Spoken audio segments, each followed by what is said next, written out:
So here's our last video of this series. Let's see who won. But before we do that, we get to see one last time the Deep South Alliance fight it out. And we'll see if anyone else gets involved too. I'm going to stay at speed 5, and maybe we'll get to, I don't know, maybe, just see, it's 1653. Last time we saw this, it was a stalemate. It was pretty much a stalemate. I think Oklahoma had a little bit of an advantage. Also, Texas had just gotten out of a big war, so I think if anything, well, maybe I'm wrong here, but I thought if anything, we'd see Texas roll over Missouri and Mississippi this time. Not sure if they're just off to a slow start, or if maybe the AI's maybe consolidated a little bit better this time. Sometimes that's all it takes. Sometimes the regiments are just in the wrong place at the wrong time, and they can't group up together. But okay, now Texas is... Where's Texas's army at? They've got a good 40 stack. They must have lost a battle since they got sent back to California / modern-day Nevada. What is this guy doing? I don't know if that's a... Well, that is Oklahoma, and I don't know what they are doing. Maybe that is a glitch. They're just going back and forth, though. Now, this is the interesting thing that occurred over the last video. Guanajuato, Indiana, Montana, all teaming up. And let's not forget about, Puebla and Tabasco also involved. Indiana has their alliances with Iowa. Montana has their alliances with Iowa. Montana also has Oregon, which Oregon ended up being a pretty cool little nation. Oregon allied to Sonora as well. Sonora, I think, would have slowly started to make a comeback here. Since we have the Texas alliance. Boom! So that just took place. Is that a separate war? Yes, it is.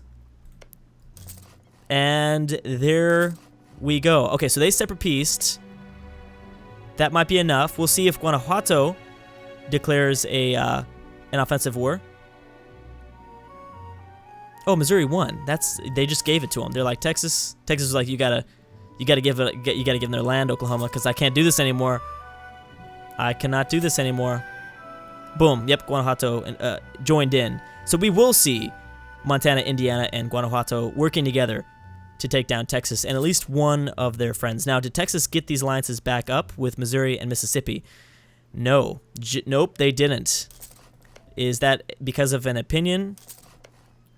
No, they probably would eventually. Oh, actually, Texas has a bad opinion of Missouri. Mississippi is not the same. Obviously, Mississippi was the big one, though. Yeah, they were the big one. Wow, Oregon, Iowa got involved. It was Montana that declared the war because Montana was the one that was allied to Oregon and Iowa. So Montana ended up getting everybody involved. Holy crap. All right, this is going to be perfect. We should see the end of this probably, the biggest war we've seen so far in the series. And there they go. I forgot that Iowa controls this territory here. Wow. Wow, Texas is losing. They're losing territory everywhere. We'll see how much war score they... Oh, it's their separate wars.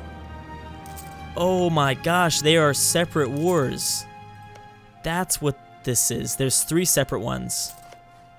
Oregon did this by themselves, so they all could just get a bunch of land. 31 war score. Oh, dang, that makes it even worse. If they were all working together, it's different, but because it's separate wars, they all have a chance of getting a lot of war score.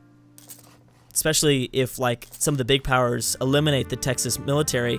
That way Oregon has a chance, since Oregon is doing this by themselves. Wow.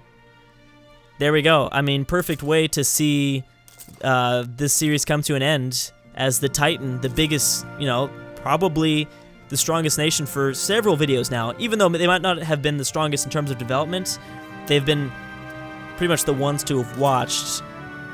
Texas just, destroyed so many states. I've seen so many commenters. So sad after Texas has destroyed their state because Texas just destroyed so many over the course of the series. And we might see either of those states released. I doubt it. I think we're just going to see a lot of territory eaten up. Boom. Boom. And we still have to wait for Oregon to figure out something here. Oh, bam. Holy crap. Holy crap. So we still don't know what's going to happen to Texas, North America. Bam. Oregon becomes the new California, and the border gore is real. New York is actually fighting... Oh, that's kind of interesting. The Northeast is now finally doing their own thing. It's about dang time, Northeast. And Guanajuato is the new power. They've got these amazing alliances, and the central U.S. is just going to get crushed here. That's amazing. Yeah, no more Texas-Mississippi alliance. Texas pretty much lost all their alliances, actually. Just allied to Missouri, and that's it. That is pretty incredible. Ooh, New York would not win this, I don't think. Oh, yeah, I guess they would. Occupied by North Virginia. And they're moving in there. So maybe we're just going to see the Deep South Alliance completely collapse here. Both Texas and Mississippi just lose a whole bunch. I can't believe Texas lost all that, though. Idaho has made a comeback last second. So anyone that's from Idaho will be extremely excited about that. Utah at a new all-time high in terms of territory and probably development and stuff like that, which is kind of cool. There is a separate war. Oh, bam. Missouri was forced to separate peace as Missouri takes on both Montana and Indiana at the same time. Yeah, this is, now things are just starting to, like, literally the entire Deep South Alliance just getting crushed now. Absolutely crushed. North Virginia's made a comeback, forcing North Carolina back to their own territory. They've been separate peaced out of the war. And there you go, North Carolina pushing Mississippi out. Mississippi didn't lose that much territory, though. They really didn't lose that much. Okay, now the final thing. What happens to Missouri? As Missouri is kind of just surrounded by all sides. Is Iowa involved? Why did I say that so weird? Missouri. Yeah, I mean, Missouri's kind of screwed because they're just surrounded by all sides. And there it is.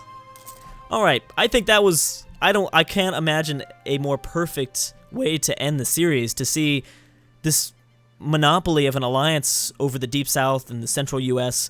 just completely collapse one by one. I don't know how else it could have ended. That's great. Now, one last time, let's check on the development really quick and see who has won. We've got Guanajuato at 852. Look at that. Ming, France, and the Moguls 1, 2, and 3 back in the Old World, just for anybody that was wondering. Old World's looking pretty interesting. Now, who's number 2? Number 2 ended up being New York, it looks like. Wow. Look at that, coming out of nowhere just last second. New York. Oh, Sweden did end up forming Scandinavia. Indiana at 3. We've got Montana. Montana at 4. Look at that comeback. Look at that comeback, Montana. Mississippi at 5. New South Wales, obviously continuing to drop a little bit, but what else are they going to do? And Oregon out of nowhere. Look at that, that's beautiful. Oregon just popping up above so many states in this last game. Or I'm sorry, this last video. I'm still technically living under Sonora, but I probably would be under the Oregon Empire at some point. But yeah, nobody picked Guanajuato to get number 1. I think New York was placed in second place a few times, but the way we did this one was you got to rank them correctly, 1, 2, and 3. But yeah, hope you guys enjoyed this series. I will definitely return to EU4 in the future. Not sure if it'll be this again. I really love this because the SuperStates always has something fun. It's kind of funny because I know that people from outside North America tend to not like this series, but the weird thing is I'm so focused on so many like outside North America things. Like I rarely play as the US. Like Hearts of Iron 4 was the first time I played as the US. I never played as the US in Civ 5. But and when we do like old world battles, like I've done several Civ 5 old world battles, and I think that we focus so heavily. I focus so heavily on Europe, Asia, Africa, and when I do North America, it's so nice because so many people get so into it, because I don't get to have fun with North America as much. So I think it's really fun to share that with a different region. And that's the funny thing, is this series ends up being disliked by like people outside of North America. But the funny thing is, like I said, I focus so heavily all the time on Africa, Asia, and Europe that it's just hilarious that when I do something in North America, it's disliked. But I always love it because there's just so much fun this is just a lot of fun things that happen in the comment section of this series, because everyone can, obviously is very passionate about the state they live in and things like that. But yeah, I hope you guys enjoyed the series. I really had a fun time doing it. Like I said, I will definitely return to EU4 in the future. Not sure if I'm going to wait for the expansion. Not sure if we're going to do another AI only. I've got another AI only that I'd like to visit that I've done before. I'd like to definitely revisit this scenario. Again, it's one of those perfect North American scenarios that I can think of to get everybody involved. That, again, I'm not able to focus most, on North America that much, and it's just so fun to be able to focus on North America in a series like this. But anyways, guys, thanks so much for watching, and I'll see you guys next time.